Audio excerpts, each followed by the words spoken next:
Welcome to A Taste of Critical Thinking with me, Old Doc Mulder. Not Fox Mulder, but Old Doc Mulder. A series of short videos online introducing the main topics and issues of critical thinking. Now, you might wonder, why just a taste of critical thinking? Why not a full banquet of critical thinking? Well, I have to tell you, the short online video format is inherently superficial. Sorry if you didn't want to hear that. But even longer form videos, even well-made documentaries, are somewhat superficial in what they can accomplish compared to writing, longer form essays and books. Reading and writing skills are necessary for depth and complexity, and critical thinking requires depth and complexity. That's just the way it is. Okay. However, these short online videos can serve a purpose to just scratch the surface, give you an introductory survey of topics, and point the way to some more in-depth resources that you could look into. Now, the first question to address is how to define critical thinking. This is not a simple, straightforward matter. And I think it's really impossible to give a succinct and fully adequate definition of critical thinking.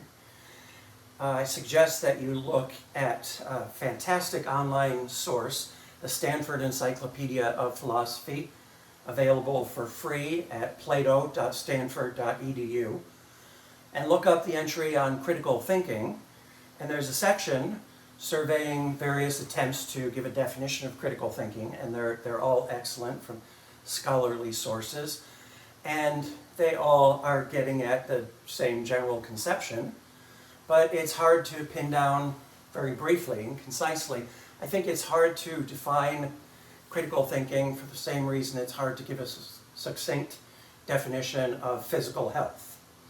In fact, I like to broadly characterize critical thinking as a discipline in the pursuit of cognitive health or intellectual health, vitality, strength, well-being.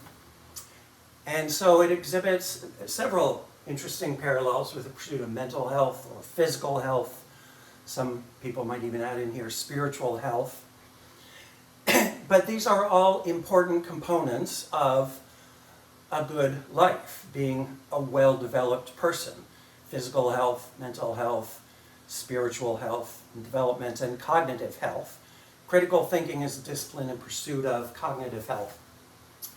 And it's difficult to define physical health or mental health or cognitive health because there are many skill sets involved in critical thinking. And each one of them comes in varying degrees with no sharp demarcation of the healthy versus the unhealthy. Same thing with physical health or mental health. It's complicated.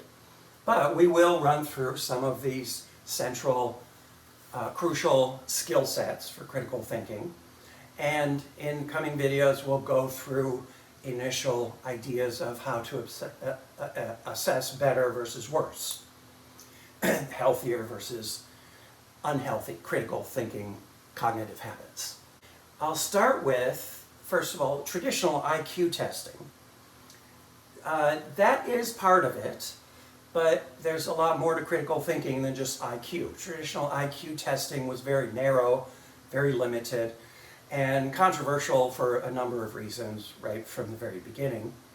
But it was narrow. It focused on skills that are part of good critical thinking, mainly logical, mathematical reasoning, and we'll be talking quite a bit about the key areas of logical reasoning and how to distinguish better from worse reasoning there.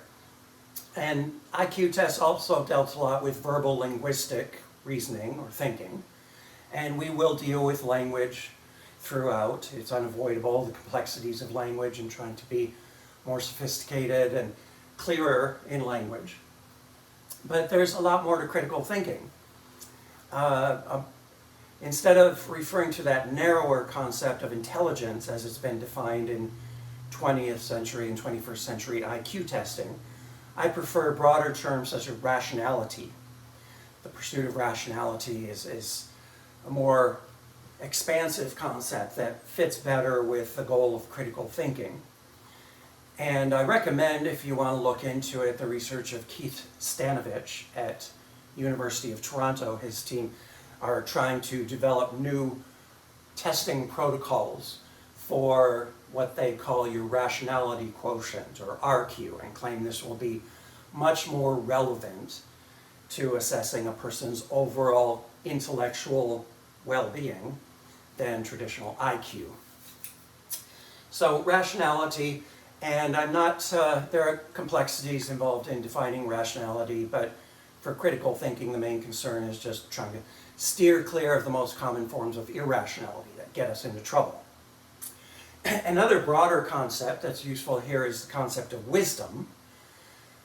Now, that's a broad concept, hard to define, but it's crucial. It's been central to virtually all human civilizations throughout history that we know of. It goes well beyond the narrow confines of analytic intelligence and goes to a much broader conception of just general intellectual well-being and spiritual well-being and living well, making good decisions, living a good life. But that fits better with the breadth of what critical thinking tries to achieve. So some of the key skills involved: logical, mathematical, that's part of it, verbal, linguistic, but then for critical thinking requires also social skills or people skills. Thinking is done in a social context. Unless you're Robinson Crusoe on a deserted island, you wouldn't really need the social skills. But we live in a society, and critical thinking is a form of social engagement, exchanging ideas, critiquing ideas, and trying to do so productively. So a lot of social skills come into play of how to interact with someone, discussing ideas in a way that's constructive and productive rather than confrontational and counterproductive. So social skills are part of it, and part of that is emotional understanding too. Understanding, recognizing other people's emotions and how that might be influencing them, recognizing your own emotional reactions, how that might be influencing your thinking. And we do want to avoid the common misconception that we should keep emotions totally out of it in order to be critical thinkers. That's not true. Healthy, mature, realistic, relevant emotional responses are a crucial partner of thinking skills. So getting that in the right way, in the right balance with thinking, is a part of critical thinking skills. And beyond that, we could mention physical, spatial intelligence or reasoning or understanding, because critical thinking often involves us in a physical environment, interacting with the physical environment around us, trying to solve problems, make decisions, figure things out. So physical spatial reasoning. Just one quick familiar example: consider the brilliant detective. Many incarnations of this in our society, but the brilliant detective, often a key part of their thinking is to go to the scene of the crime and walk through it, physically interact with the environment, objects in the environment. They get certain insights that help their thinking. And beyond that, a couple more points we could mention. Intellectual flexibility is a crucial critical thinking skill, flexibility. An interesting parallel here with pursuit of physical fitness. Flexibility is crucial. You don't want to become a big muscle-bound, unable to move. So you do stretching exercising. So intellectual flexibility is a key part of critical thinking. It's kind of a tired cliche, but thinking outside the box gets at this idea. Confronting problems, often the key to success is to reconceptualize the problem, redefine the problem, look at it from a different angle, try working from an end result, reasoning backwards at different strategies. Intellectual flexibility is crucial. And then one last thing I'll mention is the skill of impartiality and balance, intellectual balance, fairness.